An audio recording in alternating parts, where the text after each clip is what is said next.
انتوما خوانا. شنو الرد ديالك الاخ على ديك السيد الطنجاوي اللي قال على تطوان القريه هذا حاجه واش طنجه ماشي طنجاوي هذا ماشي طنجاوي، حنا ولاد البلاد مع بعضنا واعي خلطنا شي بشي. القريه اللي هي قريبه لنا ب 50 كيلومتر جبرنا فيها اعداء حساد حاقدين. علاش هذا الحث هذا وعلاش هاد الفتنه هذه منوضينها كامله؟ علاش؟ لان حنايا مدينه طنجه واخا حنا عائلات مع بعضنا، طنجه وتطوان عائلات. حشومه يقول هاد الهضره صاحبي، حشومه والله ما حشومه عليه، كعيبنا مع بعضنا صاحبي، حنا خوت صاحبي. حنا كنحسبوا راسنا خوات، حنا اصدقاء دائما مع بعضنا، عندنا الحمد لله اصدقاء ودائما حنايا عائلة صاحبي، عائلة صاحبي، حشومه عليها صاحبي. هذاك هو الراجل انا اللي كنعرفو راجل، هو اللي يمشي يجيب يما من الديوانه ما يخليهاش يتخدم. اش من الناس ديالنا كيخدموا في الديوانه، حنا الناس ديالنا دخلنا الديوانه، واش حنا في الكورونا في الديوانه. سير بقاو لا شي تطوانين كيهودوا الاخ ديالو، هو ما كيهودوا لينا تطوانين، كيجي بنادم على برا. حنا كنجيو من عندكم نركبوا من عندكم.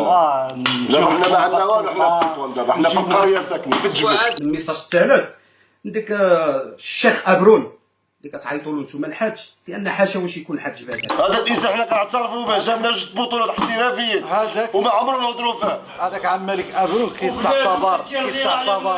كيتعتبر الاخ من احسن المسيرين في البلاد.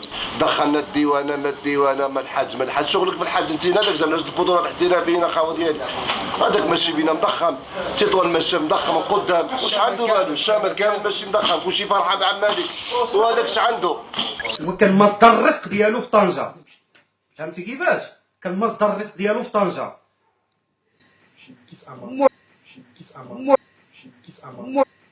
المهم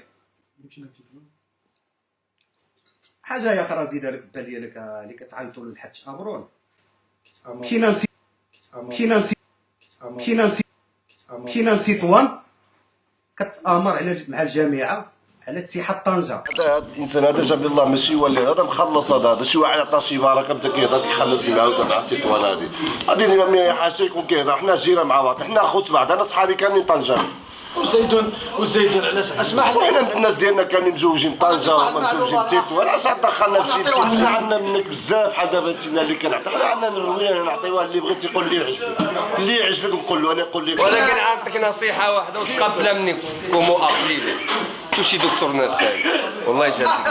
حنا الناس مزيانين مع بعضنا، تطوان وطنجه بحال الخبز. وهذه الكره علاش دخلنا طنجه بالديوانه ما الديوانه، الناس كيخدموا ما يخدموا، وعلاش عايرنا الحاج جابنا جوج بطولات احترافيين. هذاك الحاج ودا قلتي الحاج مالك هو اللي علم الشمال، شكون جاب بطولات؟ هو جاب بطولات. هدا غتقذفوني ليلي اقسم بالله حتى ترتق النضار والله وشبرك. هذه رضا دروسيه.